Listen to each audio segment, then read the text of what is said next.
Hello and welcome to Breaking Down the 12-Step Process, where we are going to go through the Big Book of Alcoholics Anonymous. I'm basically going to be taking you through the Big Book of Alcoholics Anonymous just like I would take any sponsee. This is not going to be super indicative of what the process is actually like, because the process and where the magic actually happens in the process is in the conversation between two alcoholics. But this should definitely serve as a guide for a method of taking people through the book.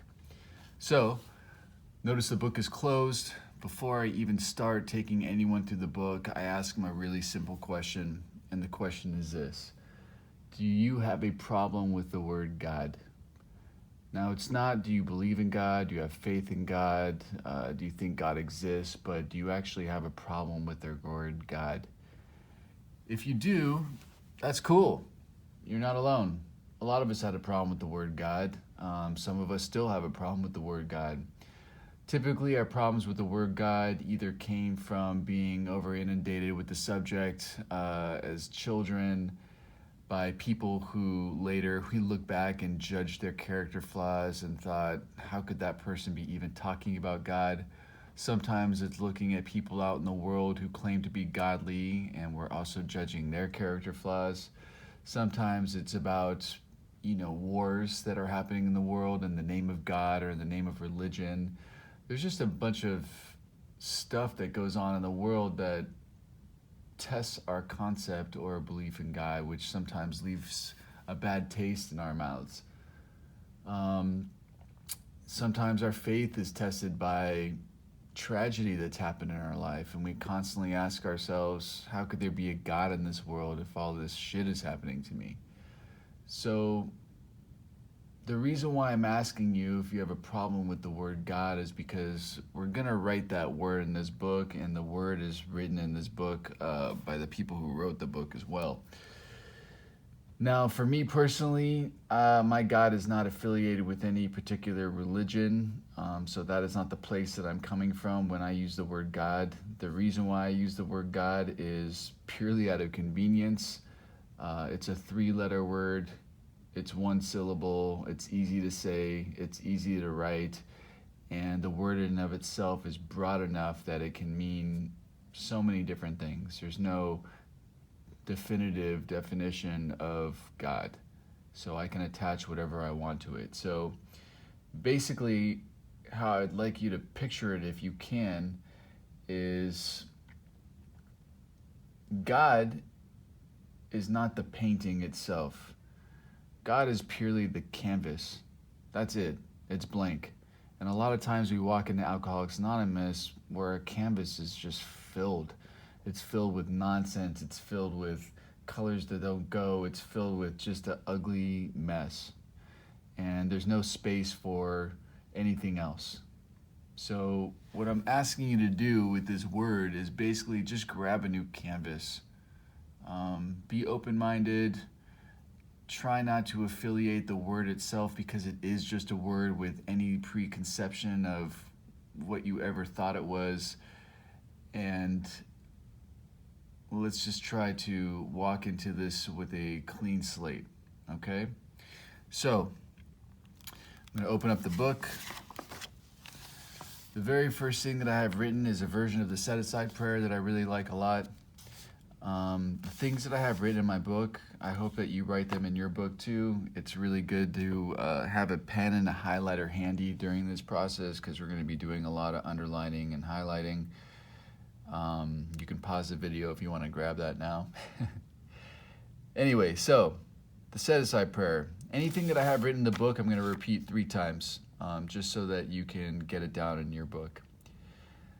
So this one says, God, take away everything I think I know about this book, about this process, and about you, God, so that I can have an experience with you. God, take away everything I think I know about this book, about this process, and about you, God, so that I can have an experience with you. God, take away everything I think I know about this book, about this process, and about you, God, so that I can have an experience with you. So let's talk about this prayer for a second. So basically, this prayer is really good for people with a lot of time who have tried Alcoholics Anonymous or Narcotics Anonymous or any anonymous or any 12-step program, have heard a bunch of speakers, been to a bunch of meetings, done the steps a bunch of different ways, and are really jaded in terms of thinking that they know something. Because this prayer is basically saying, please take away everything I think I know about this book, about this process. So remove everything that we think we know about what AA is about, what sponsorship is about, what meetings are about, what the book is about, what the steps are about, what working with others is about. Just clean slate that as well, right? This is also for the relapser for the same reason. A lot of times relapsers, they've gone to meetings, they've thought that they've done everything, they come back in, they wonder how it happened, and they judge the program as well. They judge the people in the program, all kinds of stuff, right? So, again, this is about clean slate. But my favorite part of the prayer is also about taking away everything I think I know about you, God. So it's like what I talked about before we open up the book, where it's just saying, okay, I need to have a new relationship with God. I don't know what this thing is at all. I'm just going to keep an open mind. Because we want to have an experience with this thing. Now, for me, I needed to pick a God that was logical, okay? I'm not one of these people that it makes sense to have God as a doorknob, or it makes sense to have God as a wave, or it makes sense to have God as just nature, because for me, when I'm in a place of turmoil in my life, it's rare that I'm going to seek guidance from a doorknob, or it's rare that I'm going to go to the ocean and trying to stop a wave is going to fill me with comfort necessarily. So I need to pick something, a concept that actually works for me. And what I mean by works for me is finding something that brings peace and comfort in my life, right? So what gets in the way of peace and comfort in my life? For me, it's regretting the past or fear of the future, basically. So I carry a bunch of shame about the stuff that I've done in the past, or judgments that I've had of myself in the past, or I'm basically afraid that I'm not going to be taken care of in front of me. So that, for me, means that I want to connect to something that is forgiving me and loving me no matter what, and also always taking care of me no matter what. And for me, that's enough of a concept. Now, I can also logically look at my life and see how that existed. For anyone who thinks that I was acting in a way that was morally good, or living God's will, or serving the universe in any way when I was out there getting high, that's insane, right? Yet, for some reason, I was still given another chance at life. Many chances in sobriety, because even in sobriety, I've done things that are not cool, that are not moral, that are not principled living, right? So what that tells me is that no matter what, something is loving me, right? And also, in retrospect, if I look at all the times that I've stressed out about things, about relationships or money or whatever is going on in my life, the reality is that I've always been taken care of. Everything has always worked out. I wouldn't be sitting where I am today if it hadn't. So I know that something loves me, wants the best for me, and takes care of me no matter what. And that's really all I need to know. And that's the God that I've picked for my life. And that is basically the one I'm working on connecting to. Now, to me, that makes logical sense, because if my past is covered and my future is covered, then all I have is the present, right? And the moment is a beautiful thing, if I could just sit in it, right? And this sort of concept allows me the ability to be in it, because I don't have to worry about anything, and I don't have to be in shame about anything else. So that is the God that I personally picked for my life. You guys can pick whatever kind of God you want. This is not about me imposing my God will onto you. This is not about you having to consider my conception of God. This is just me sharing what is a logical pick for me. So every time I open up this book with another human being, I always say this prayer: God, take away everything I think I know about this book, about this process, and about you, God, so that I can have an experience with you, because I want to have an experience in this lifetime with God. That is how I want to live it, because that allows me to be present, that allows me to be at peace. So, moving on. Next page, we're at the top of Alcoholics Anonymous. We have written, God, please bury my pride before my pride buries me.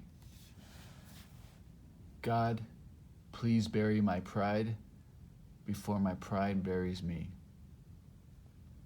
God, please bury my pride before my pride buries me. Now I need to acknowledge what pride is. And I want to separate pride from the word ego. Ego to me is just what is. It's neither here nor there. It's neither good or bad. It's just the sense of self, yeah? So pride, I want to acknowledge, is the defect. So that's an inflated sense of self or a deflated sense of self. So there's pride, which encompasses arrogance. There's pride that encompasses judgment. There's pride that encompasses imposing my will on other people, having to be right, selfishness, self-centered thinking, the rules don't apply to me, I don't have to do what everyone else needs to do to stay sober, get sober, I don't need to follow the rules of the universe, basically. So that's one side of pride. That's really the inflated sense of pride. And then there's pride in reverse. Pride in reverse is hopeless. This will never work for me. I'm a total piece of shit. I'm too messed up for this solution to work in my life. Nobody likes me. I'm not a part of anything. I'm not worthy of love. And for me, those are kind of the feelings that I felt like I was born with.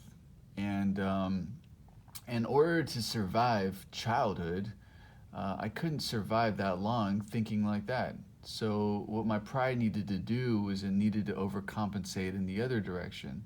So instead of feeling like a piece of shit, I felt better than everybody, or I felt like I needed control, or felt like I needed to be right. So most people are mixed, right? But either way, both those things are closing our minds off to the solution. Now, the way it closes our mind off to the solution is if I think that I'm better, if I don't need to follow the rules, mind's closed, my way is right, that's it. If I think I'm hopeless, if I think that this will never work for me, mind is closed, that's it, no solution is in my life. So, this prayer is awesome. It's very simple. God, please bury my pride before my pride buries me. Now, I can say this prayer all throughout the day. When someone cuts me off on the freeway, God, please bury my pride before my pride buries me. When I walk into a meeting of Alcoholics Anonymous and I think that people are judging me, or I think that people don't like me, God, please bury my pride before my pride buries me. When I'm about to sit in front of a family member where I feel ashamed about, stuff I've done in my life, God, please bury my pride before my pride buries me. When someone says something to me that I don't like or it offends me, God, please bury my pride before my pride buries me. Now, another thing is that if you really hate the word God so much, you can replace it with whatever you want. You don't have to write the word God. Again, I just use it out of convenience. So, God, please bury my pride before my pride buries me. Already there's a theme in the opening of this process, which is basically, let's have an open mind, right? That is the key to everything. With an open mind, anything is possible. So then it says Alcoholics Anonymous. Now, it says a story of how many thousands of men and women have recovered from alcoholism. And I have this circled in my book, okay? And next to that, I wrote first promise. Now, this is important because in the meetings, we talk about promises a lot, and we always refer to the 9-step promises, but there are promises all throughout this book. And the very first one is that we recover from alcoholism, that we've recovered from alcoholism, okay? Now, today that may not seem like a big deal because there's people who are sober all over the world. There's people who, there's meetings all over the world. There's people with a lot of time. There's treatment centers. There's sober livings. There's all kinds of stuff where, the 12-step program is readily available to the masses, right? But when this book was written and before AA was ever founded, there wasn't that. So we died. You know what I mean? So the fact that there is a plan of recovery is truly a miracle for an alcoholic or a drug addict. Okay, moving on. In this little area here, I have written, alcoholism is a disease of the body, mind, and spirit. There are 3 parts of the program, one for each part of my disease. Alcoholism is a disease of the body, mind, and spirit. There are 3 parts of the program, one for each part of my disease. Alcoholism is a disease of the body, mind, and spirit. There are 3 parts of the program, one for each part of my disease. And then I've drawn a diagram of the AA triangle with the circle. Okay, so how it works is this. We draw the triangle, AA is in the middle. On the left panel it says unity. On the bottom panel it says recovery. On the right panel it says service. Above unity it says fellowship, and above fellowship it says body. Below recovery it says 164. Below 164 it says mind. Above service it says 12-step work, and above 12-step work it says spirit. So let's start with the first half of what we wrote. Alcoholism is a disease of the body, mind, and spirit. So I need to understand what alcoholism is and what the disease of the body is, what the disease of the mind is, and what the disease of the spirit is. So the disease of the body for alcoholism and drug addiction is that we have a physical allergy to drugs and alcohol, okay, or any mind or mood altering substance. Now, what that means is that when we put drugs or alcohol into our body, it triggers a craving, okay? Now, this is a physical craving. Now, it's important because without acknowledging this allergy, we cannot truly admit that we are an alcoholic, because it's really what separates us from what you might want to call as normal people or moderate tempered drinkers, right? Or users. Social heroin addicts. Just kidding. So, the way that I know that I have a physical craving is this. This is a really good test for me, okay? There were times in my life when I was drinking and using where there was stuff that I wanted to show up for. I got opportunities. Just because I was getting high didn't mean that my life stopped and, I spent all my time in a crack dungeon. It ended that way, but it didn't start that way. And I got many opportunities to elevate my life, things that I wanted to show up for. And stuff was not bad, right? So the night before, my plan, my intention in my head was, I'm going to celebrate with my friends. I'm going to go to a nightclub. I'm going to have some drinks. No big deal. I'm going to show up for the thing the next day. Now, I go to the nightclub. I go there with my friends. I have a few drinks, and a few drinks turns into triggering this craving, right? Now, my mental intention is I want to show up for this thing the next day. It's important. It's a great opportunity. But my body takes over, and I lose control. And I don't show up for the thing the next day. Or I show up super hungover and I wind up sleeping through it. Or I show up and I'm not 100%, okay? So that lets me know that there's something within me that physically craves drugs or alcohol once I put them in my system. That's beyond my mental control, okay? There's other ways to look at the allergy as well. Some people say we break out in handcuffs. Some people look at, the different consequences that happen to our life that basically, don't happen to moderate drinkers. Some people look at the personality change and stuff like that. So these are all aspects of the allergy, but for me, what most people can relate to is this idea of this craving that is beyond the mental control, because it's really important to acknowledge that, because again, like I said, that's what separates us from a moderate or temperate drinker, okay? Now, the mental obsession. The mental obsession is often misconstrued, okay? And the reason why it's misconstrued is because of therapy and psychiatry. So, in that sense, an obsession is thinking about drinking and thinking about using all the time. Now, for me, that wasn't my experience, and that was not the experience of many people that I've worked with. We weren't always thinking about drinking and using all the time. For me, I didn't have to think about drinking and using all the time because I was drinking and using all the time. It wasn't a thought, it was just my life, right? But the mental obsession, as defined through this process, is the ability to believe a lie. Now, the end game lie that I believe is that I do not have the physical allergy, okay? My brain is a little more complicated than that, though, and so is most alcoholics or drug addicts. So it's not just about the lie of I don't have the physical allergy.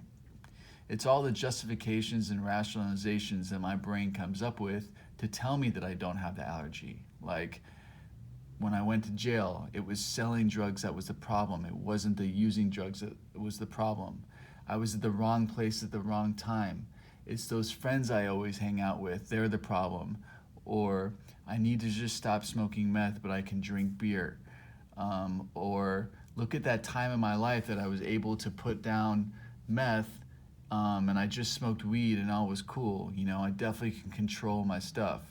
Or something that happened to me when I was 10 years sober, the thought crossed my mind that said, okay, well, I was 22 when I got sober.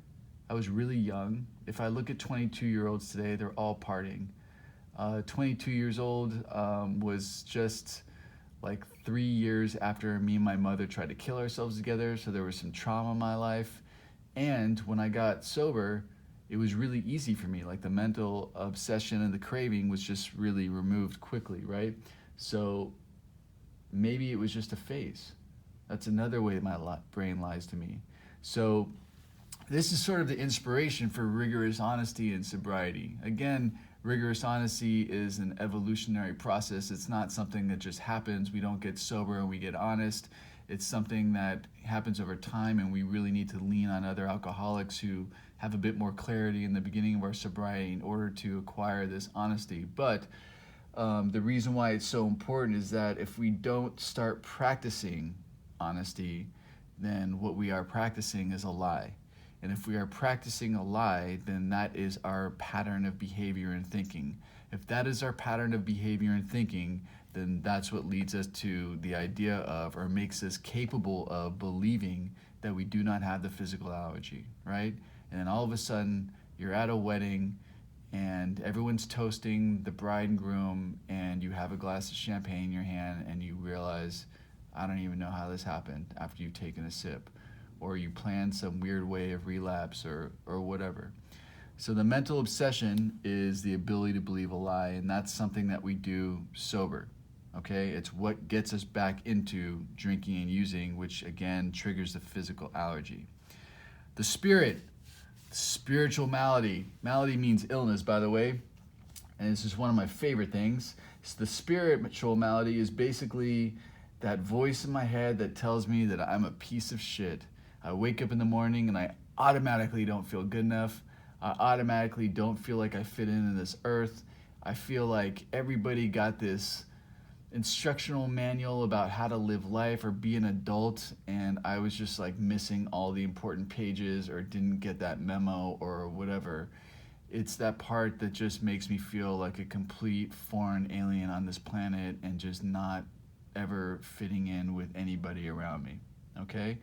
Now, the spiritual malady is usually what exists within us way before we ever pick up our first drink or drug, right? And that's kind of why we're drawn to drinking and using, is because in drinking and using comes connection, you know? I remember I felt connected to a group of people when we smoked weed when I was a young kid, and it was like my first family. It was the first people I related to, and those relationships were built on, you know, basically drugs and alcohol. So that is the spiritual malady. It's all that, you know, negative talk that goes on in our brains when we're just absolutely doing nothing, okay? So that is the disease of alcoholism. We have the physical allergy, We have the mental obsession, the ability to believe a lie, and we have the spiritual malady, which is the negative self-talk, the feeling of disconnection, right? And again, the physical allergy is a phenomenon of craving. So, there are 3 parts of the program, one for each part of my disease. This is the second half of the part that we wrote here, right? So the 3 parts of the program are unity, recovery, and service. Now, unity, that's found in the fellowship, okay? And this is what treats the body. This is what treats a physical allergy. So what is the fellowship? The fellowship is meetings. The fellowship is any time that I'm hanging out with another sober member of a 12-step program, okay? Now, the fellowship in this sense is not that sober uncle that has a couple beers on his boat on the weekend. That's not who we're talking about. We're talking about people who are actually in this process doing 12-step work, right? So the reason that keeps me physically sober, right, is that when I'm hanging out with another sober member of a 12-step program, they're typically not offering me drugs and alcohol, right? That uncle that we have on the boat, that dude's gonna be like, yo, you want a sip of beer? But my friends are not gonna be asking me that because they know the path that I'm on, right? When I'm at a meeting, I am not at the club. When I'm at a meeting, I'm not at the crack house. When I'm at a meeting, excuse me, I'm not in my apartment or in my home isolating, getting high and drunk. Okay, so being around other sober members of a 12-step program is gonna keep us physically sober.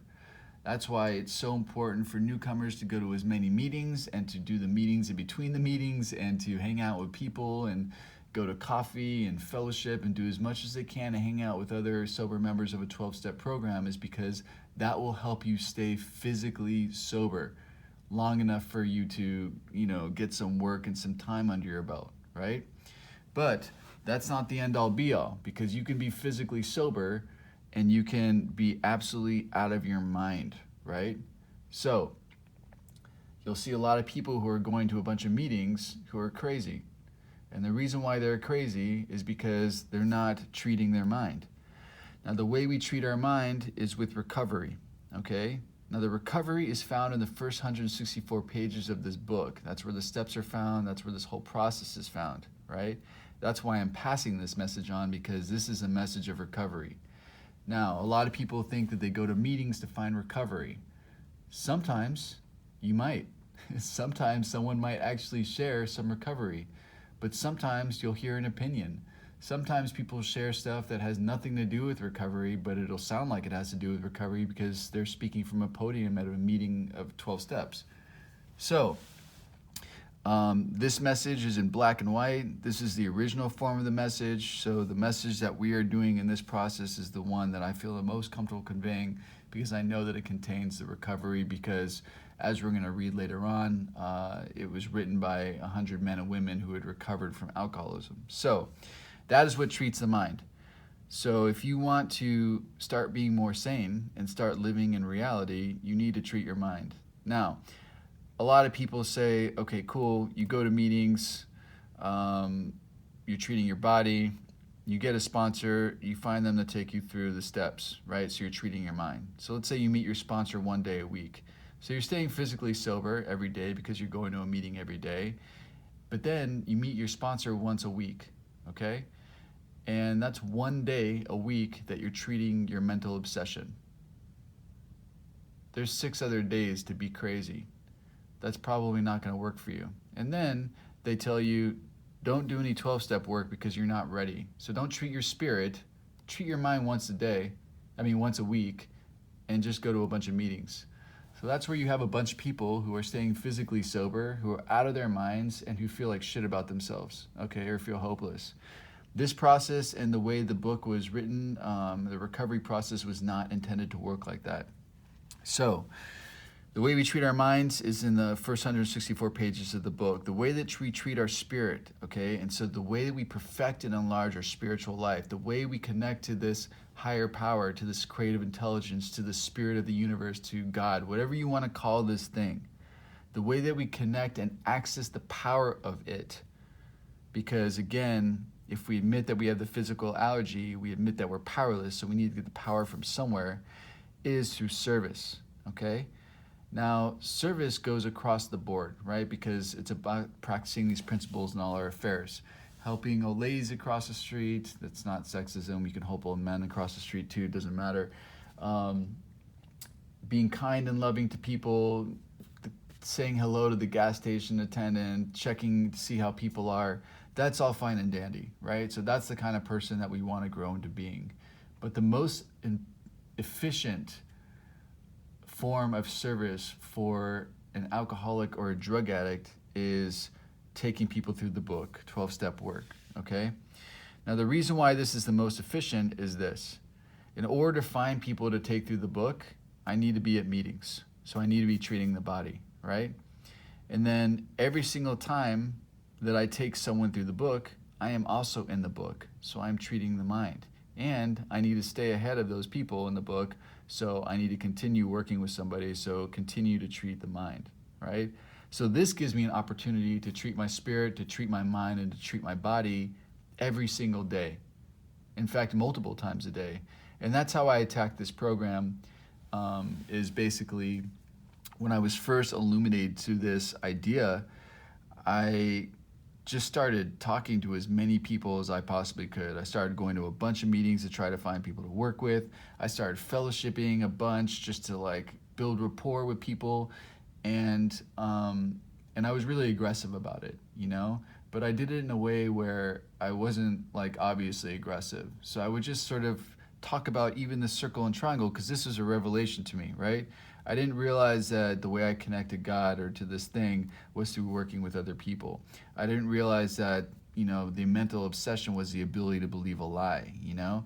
I didn't realize that the way I treat my body is through going to meetings and stuff like that. So I would just share this stuff when I was out fellowshipping with people, and people were interested in it, you know? And they asked me, okay, well, how'd you know that, right? And then later on, when I started getting further on in the book and I started learning some of the history and some of the interesting sort of nuances of like where some of this information came from, and I would start sharing that, people were more interested. And I just offered to take people through the book, right? It wasn't about sponsorship. It wasn't about, you know, people's new sort of concept of what a sponsor is. It was literally about me doing the work. So I didn't care if you had a sponsor. I didn't care if you're a man. I don't care if you're a woman. I don't care if you have more time than me or less time than me or whatever. To me, it's just about who I can actually work with, because the more people I can work with, the more I connect to God, the more I practice connecting to God, the more that I treat my mind, right? So that is how the program of Alcoholics Anonymous works. Now, if you are not working all three sides of this triangle, then you are not working the program of Alcoholics Anonymous, okay? Period. So you can be going to a bunch of meetings, you can be seeing a therapist, you can be doing yoga and Pilates and eating raw, and you could be doing all this crazy stuff. But if you're not going to meetings, if you're not in the book, and if you're not working with others and trying to stay in the book on the daily, then you're not working the program as it was intended. Therefore, you're not going to get the benefits of someone who's actually working the program, which is a spiritual experience or a God-powered personality change, right? So that is it in a nutshell. Below that, it says, this process is not to make me depend on a sponsor, but to enable me to become dependent upon God. A sponsor can't save himself. This process is not to make me depend on a sponsor, but to enable me to become dependent upon God. A sponsor can't save himself. This process is not to make me depend on a sponsor, but to enable me to become dependent upon God. A sponsor can't save himself. So, just like it says, this process is not to make me depend on a sponsor. I touched on this a second ago, where the idea of a sponsor has really changed. Sponsors have become almost like life coaches or big brothers or big sisters, or I don't know, all kinds of weird codependent enmeshed nonsense, right? But that's not really what it was designed to be. So even back in the day, the word sponsor, where it came from was this. If you were the town drunk, people knew who you were because towns were small and you were the drunk, right? and we're pretty out there people, okay? So if you had a AA meeting in your town, first of all, it was super anonymous, and the reason why it was anonymous we'll discuss later, but they were trying to grow the fellowship within, so they didn't tell anybody about it. So what would happen is that you'd be visited by members of the fellowship, over the course of a few weeks, 2 or 3 at a time. And these members would basically talk to you and see if you were willing, right? And if you were willing, and they felt like, you're really done and you wanted to try a new kind of life, then they would sponsor you into a meeting of Alcoholics Anonymous, which basically means that they'd vouch for you, right? Now, those people were not necessarily people who took you through the steps. They were just the ones that said, okay, cool, this dude's cool, right? So this process is not to make me depend on a sponsor. So this process is not to make me depend on anything human. I don't know if you've tried depending on human things, but depending on money, depending on relationships, depending on family, depending on friends, depending on other alcoholics, depending on your guru or sponsor, is often setting yourself up for an expectation to be let down, because humans are humans, right? So for me, it's more important to depend on something that I believe will always be there, and I talked about this concept of God, of this thing wanting the best for me, loving me, taking care of me no matter what. That is the concept that I am trying to connect to. That is the concept that I'm trying to become dependent upon, because that concept will never fail me, right? And I can look at my life and see whether I believed it would fail, whether I stressed out about it or not, it was always there and it always took care of me. I've always had a roof over my head. I've always had, food in my belly somehow. I'm still breathing today. I've had many chances over and over again to reinvent myself and to, basically restart my life over, and there's times in sobriety where I've tried to take my own life even, and somehow I'm still sitting here today, and my life today is a true miracle. So this process is not to make me depend on a sponsor, but to enable me to become dependent upon something that cannot let me down, right? Then it says a sponsor can't save himself. So this is the humbling thing for anyone who's taking someone else to the work, is that if I don't have a relationship with a higher power or the universe, then I can't help me either, right? So I need to, work on having this relationship.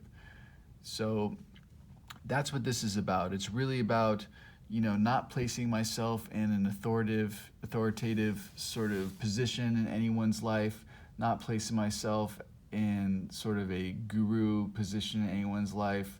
Even through this process, what I'm doing with these videos, I'm not trying to be the example or a master of Alcoholics Anonymous. I'm purely just passing on what was passed on to me that has worked for me, and that's it, okay? I'm just another human being like anybody else. So that's what this is basically saying.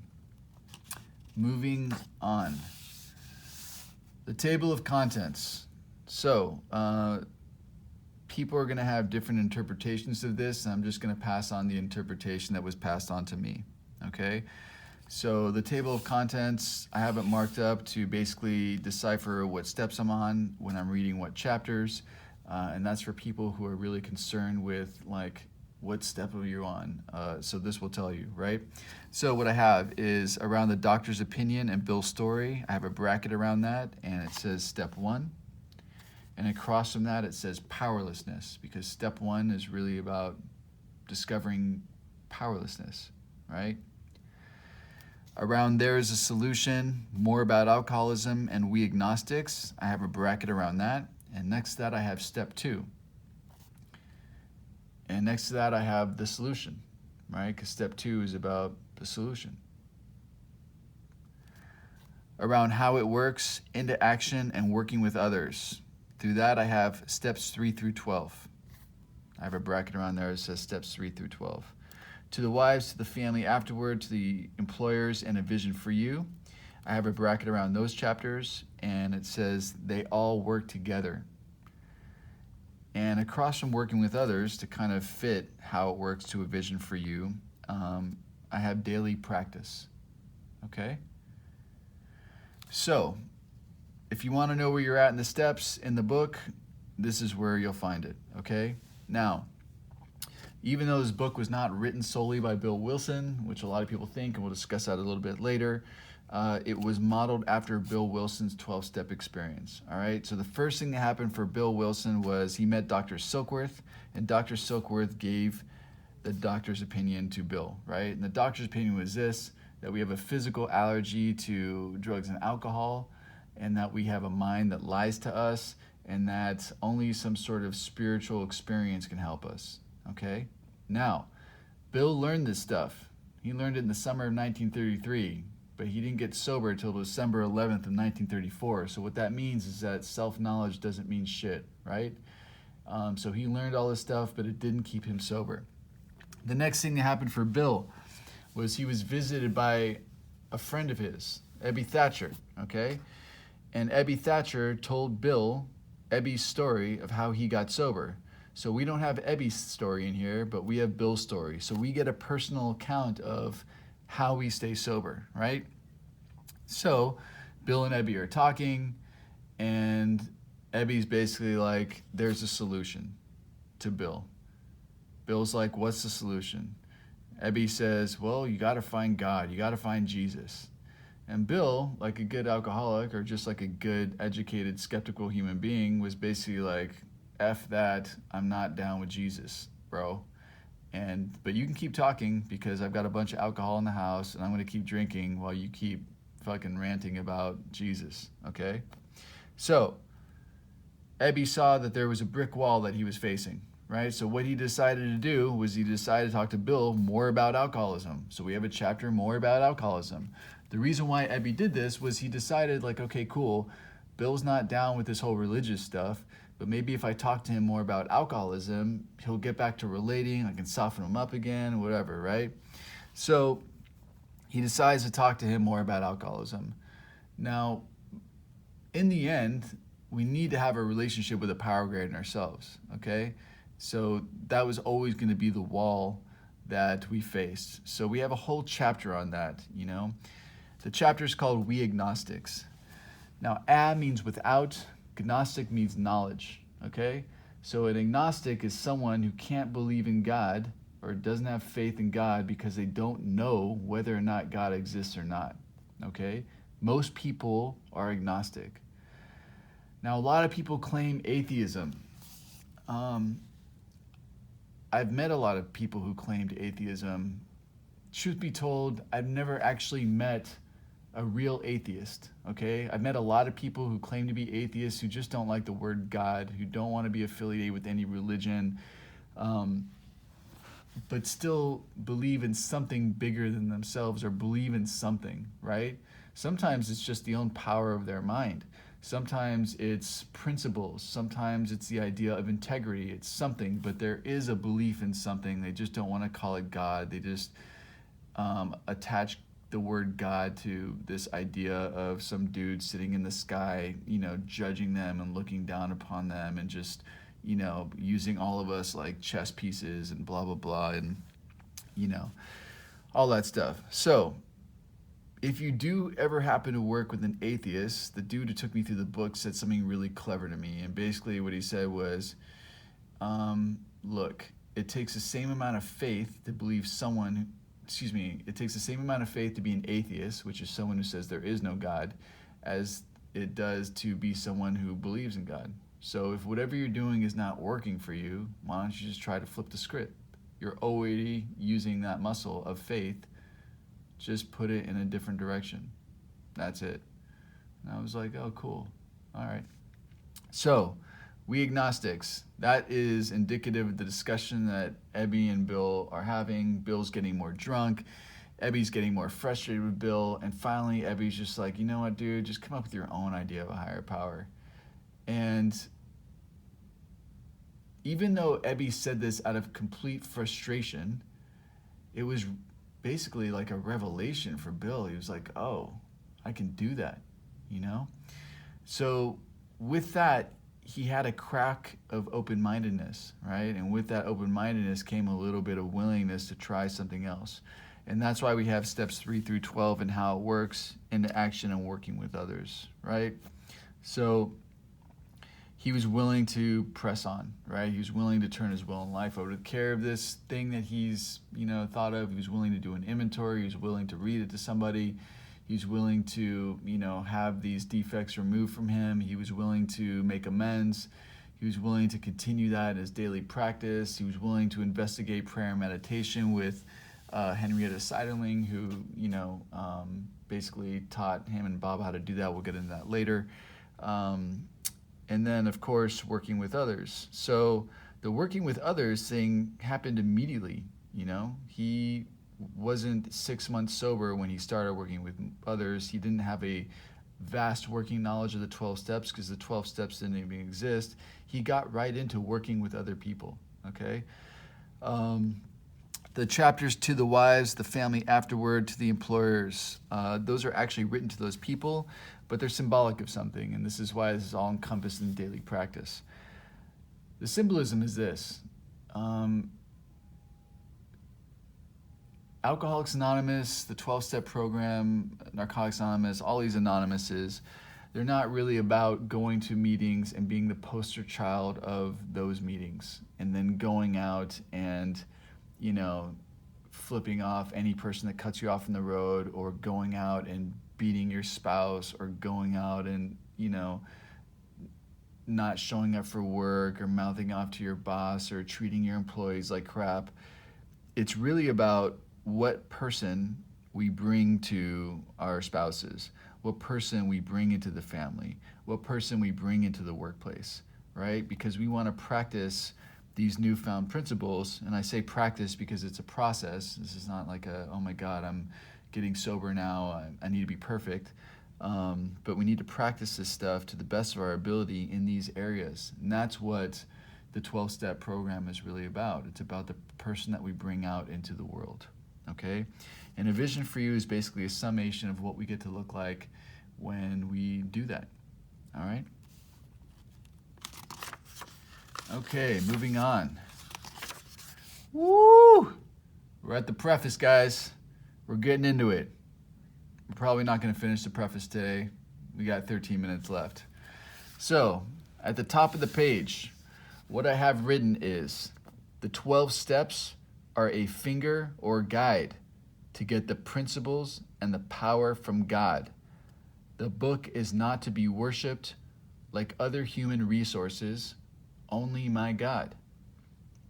The 12 steps are a finger or guide to get the principles and the power from God. The book is not to be worshipped like other human resources, only my God. And last time for the team, the 12 steps are a finger or guide to get the principles and the power from God. The book is not to be worshipped like other human resources, only my God. Okay, so let's talk about that. So the 12 steps, they're a finger or guide. Finger is like an old school word for guide, right? And basically what it's saying is that this whole process that we're going to go through is going to allow us to gain access to the principles and the power from God, okay? So it's going to apply principles to our life. It's going to rearrange our moral compass, and we're going to talk more about that later down the line too when we talk about moral psychology and the doctor's opinion. But it's going to realign that.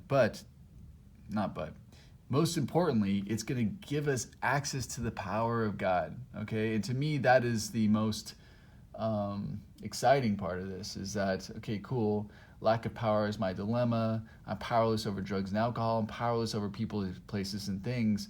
I need to access power, and I believe that this, idea of God as an infinite well of power that is never going to end, that is going to give me the power to live. It's going to give me the energy to live. It's going to give me the energy to achieve and accomplish whatever goals that I want in my life, right? So that is exciting for me. So this book is basically a guide to get to that power.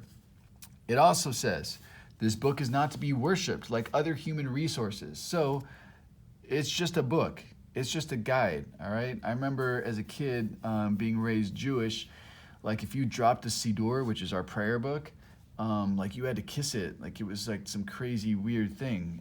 You don't have to kiss this book; it's all good, right? But it also says like other human resources. Now, I want to talk about the word worship for a second, okay? Because for some of us, the idea of the word worship really freaks us out. In fact, I wasn't a big fan of that. It just seems like subservient and bowing down and just weird, right? So, but I need to look at, okay, how do I worship things, right? So anytime I pedestal something in my life, whether it be money, relationships, family, material things, right? And what that means is that if I'm willing to sell out my integrity to keep it, or if I'm such fear of losing it, I'm typically worshiping it. Okay? Now, I've been sober 20 years, so I've gained and lost pretty much everything, right? Cars, relationships, family, jobs, I mean, whatever that you can, all stuff, homes, everything, whatever you can think of, I've had it and I've lost it, okay? So if my life is spent worshiping those things, then every time I gain it, I'm elated, right? But then I'm stuck in the fear of I need to do whatever I need to do to hold on to it. And every time I lose it, it feels like the end of the world. I'm overwhelmed, I'm a loser, I failed again, all that nonsense, right? So living like that doesn't work. The only thing that I need to pedestal is this relationship with this power greater than myself, okay? So that is the most important thing in my life. That takes precedence over everything else, and that's where I personally look to for comfort, right? And if the thing that I picked loves me, wants the best for me, and taking care of me no matter what, then there's a lot of comfort and there's a lot of peace in that. So whether or not I lose the car or gain the car doesn't really matter to me.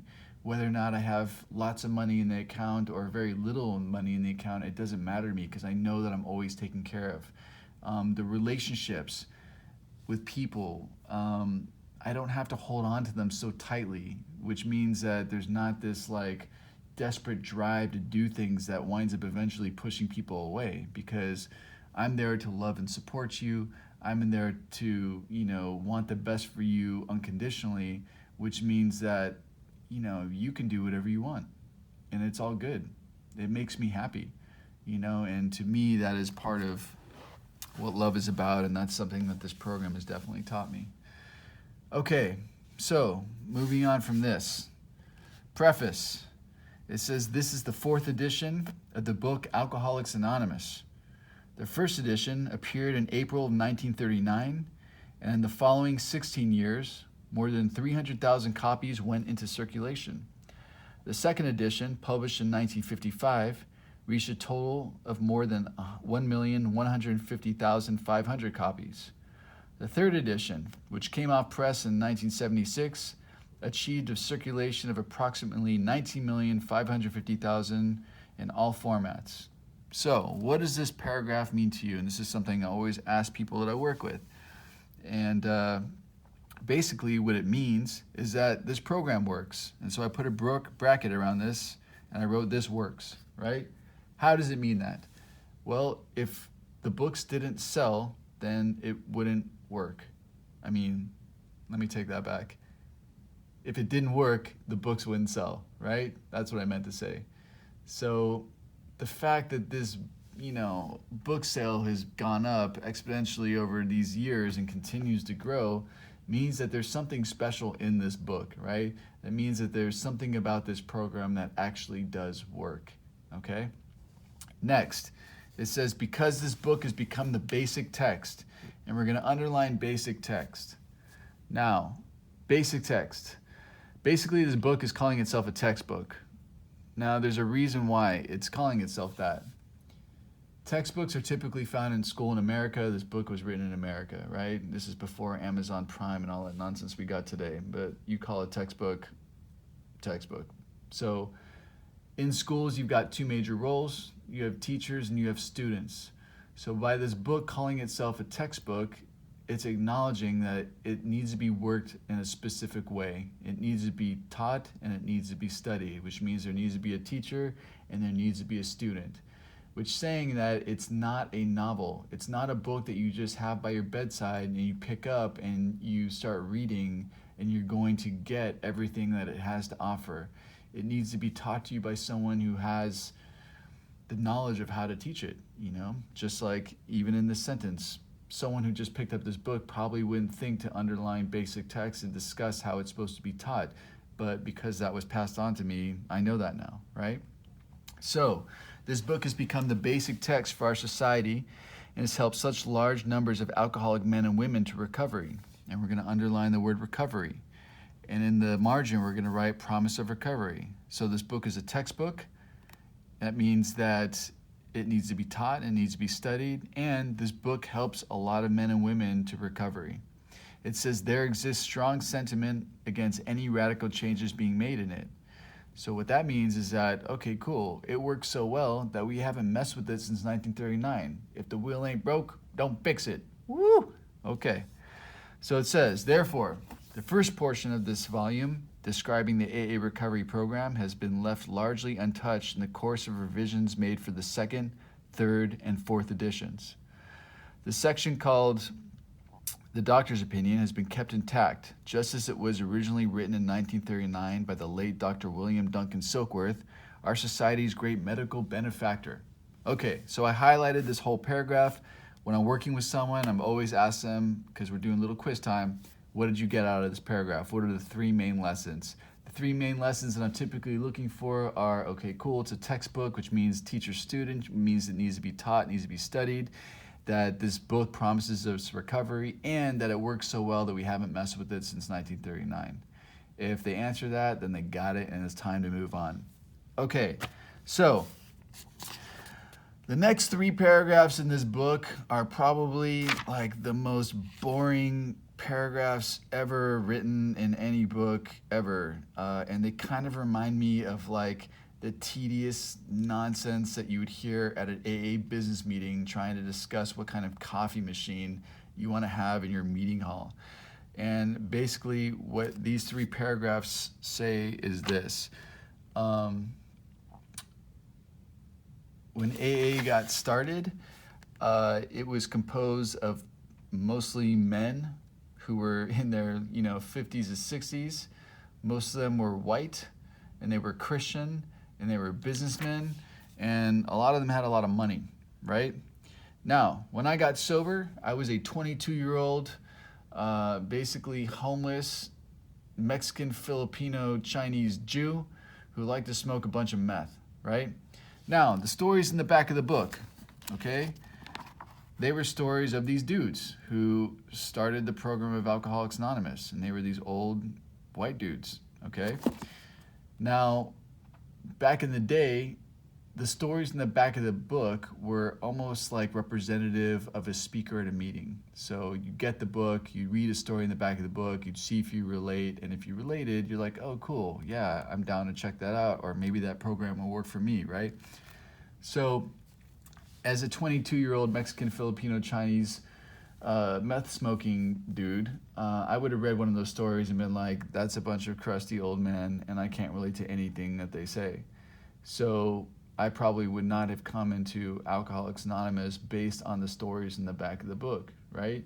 So what they've done over the years, and what this is all talking about, is they've added stories, they've removed stories, and basically they're trying to reflect the different members that have come into the fellowship over the years, so they've got all kinds of variety of different kinds of people that have come into AA since 1939 that reflect the ever-expanding fellowship, right, and diversity in it. So I'm going to read this. You can switch the video off or go make yourself a cup of tea because it's really boring and monotonous, and I'm going to end with this part too. And what it is this. The second printing of the first edition added the appendix, Spiritual Experience, and the second edition, the appendices on the AA tradition, the medical view and the religious view of AA, the Lasker Award, and information on how to contact AA were added, and the appendix on the Alcoholic Foundation was discontinued. But the chief change was in the section of personal stories, which was expanded to reflect the fellowship's growth. Bill's story, Dr. Bob's nightmare, and one other personal history from the first edition were retained intact. 3 were edited, and one of these was retitled. New versions of 2 stories were written with new titles. 30 completely new stories were added, and the story section was divided into 3 parts until the same headings that are used now. In the 3rd edition, Part 1, Pioneers of AA, was left unchanged. 9 of the stories in Part 2, They Stopped in Time, were carried over from the 2nd edition. 8 new stories were added. In Part 3, they lost nearly all. 8 stories were retained. 5 new ones were added. This 4th edition includes the 12 concepts, the world's service, and revises the 3 sections of personal stories as follows. 1 new story has been added to Part 1, and 2 that originally appeared in Part 3 have been repositioned there. 6 stories have been deleted. 6 of the stories in Part 2 have been carried over. 11 new ones have been added, and 11 taken out. Part 3 now includes 12 new stories. 8 were moved in addition to the 2 that were transferred to Part 1. Jesus. Oh my God. If someone told me to just pick up this book and read this on my own, I would have burned it at this point. I would have just been so bored to tears and never picked up this book again. But thank God it wasn't like that. So it says, all changes made over the years in the Big Book, AA members, fond nickname for this volume, have had the same purpose: to represent the current membership of Alcoholics Anonymous more accurately and thereby to reach more alcoholics, which is the story that I just told you, right? Okay, cool. So if you have a drinking problem, you're probably with me right now, right? Or if you have a drug problem, maybe not. It says, we hope that you may pause in reading. Now we're going to underline pause in reading. And next to pause in reading, you're going to write first order of direction. Okay, so the first order of direction is pause in reading. So if this book helps us get recovery, and they haven't messed with it since it's been written, and we want recovery, then we should probably pay attention to the directions that the book gives us. So the first order of direction is to pause in reading. But for all you non-alcoholics out there as well, or non-drug addicts or whatever, let's look at the idea of the word pause, okay? Because pause is actually one of the best tools in the tool belt when it comes to initiating personal freedom, okay? Now this is what I mean. I'm going to give you an example, okay? Pausing is basically the very first step to understanding that we have choice in every moment, okay? And once we understand that we have the power of choice, then that means that we have the power of choice and perspective. Once we have the power of choice and perspective, that means that we get to choose how we want to see life in front of us, okay? Now, we can choose to see life in a positive light, or we can choose to see life in a negative light. If we choose to see in a positive light, then we get to have a, positive feeling. And when we get to have positive feeling, we get to have a positive experience. And also vice versa. If we choose to see life in a negative light, then we get to, have negative feelings and have a negative experience. Now, to illustrate this, I'm going to talk about a lovely thing in Los Angeles called the tow truck company, okay, in conjunction with parking tickets. So, in LA, I used to get parking tickets all the time because I'm definitely a responsible member of Alcoholics Anonymous. And like a responsible member of Alcoholics Anonymous, I would just let them pile up and not pay them. And in Los Angeles, if you do that long enough, you get this fantastic thing called a boot on your car, which means that you cannot drive your car away. It's stuck in position and it's locked down by the city. Then, eventually, the tow truck comes and it just takes it away. And that's it. You wake up one morning, you're heading to work, and all of a sudden your car is gone. And deep down inside, no one stole it because you have a bunch of parking tickets and it was only a matter of time. So, some mornings that happened, because this happened multiple times, and I would wake up and I would be livid, right? The world is against me. I hate tow truck drivers. And I'd want to get an AK-47 and I'd want to go down to the tow truck yard and I want to shoot everyone and kill everyone and bloodshed and blah, blah, blah. And I would go down and I'd get everyone attitude and I'd be a jerk, and then I'd get my car and, just be a mess, right? And just have a horrible day. That was one experience I had. There's some times where I get my car towed, and I'd wake up and I'd see it gone and be like, oh man, I'm so grateful. I have money in the account. This is not a big deal. I'm just gonna go pay, get my car out. I'd go to the tow yard. I'd be nice to everybody. I'd be fucking whistling on the way down there and shit. And all would be good, right? And I'd have a completely different experience. Now, these are two of the exact same situations and having two completely different experiences with it, which means that the situation does not matter. It's how I'm choosing to perceive the situation. Now, being able to pause means that I don't need to react any certain way to any situation. Now, we have to battle society a little bit here because society justifies and tells us that we should be reacting certain ways to certain things, right? Let's say our girlfriend or our boyfriend cheats on us. We should feel jealous and we should feel angry. Let's say we get fired from our job. We should feel sad or we should feel lost. You know, let's say someone dies in our family. We should feel sad, blah, blah, blah, right? There is no such thing as should feel. You can feel however you choose to feel, right? Based on how you choose to perceive. So the pause is the way to initiate that, right? Because without the pause, we're just reacting to everything around us. So when something happens in our life, if we can just take a moment to pause, we can take a moment to choose how we want to perceive it, right? Based on how we want to experience it. Do we want to have a happy experience or do we want to have a negative experience? Do we want to be angry or do we want to feel at peace, right? So practicing this pause is the beginning of, you know, having a new experience, basically. So that's why that's so important, and that's something that applies to basically any human being in this world. So it says, we hope that you may pause in reading one of the 42 personal stories and think or ask yourself, has this happened to me? Or more important, have I felt like that? Or most important, do I believe this program can work for me too? Okay? And below that, what I have written is this. The question I need to answer somewhere in the first two steps before I really make a decision and commit to this program is, do I really believe this program can work for me? The question I need to answer somewhere in the first two steps before I really make a decision and commit to this program is, do I really believe this program can work for me? And lastly, the question I need to answer somewhere in the first two steps before I really make a decision and commit to this program is, do I really believe this program can work for me? So, if this is a question you need to answer, right? But it says you need to answer in the first two steps. For me, when I started doing this process, I did believe it could work for me, so I just wrote yes. But if you're not sure, that's all good, because what we learned in the table of contents is that step 1 ends all the way on page 57, right? So you have 57 pages to figure out whether or not you believe this can work for you. But the responsibility that you have is to work the program, because you can't see if something works for you if you don't work it. So what that means is that between now and the next session, take this time to take someone else through the pages that I took you through, okay? And practice this program and see what happens.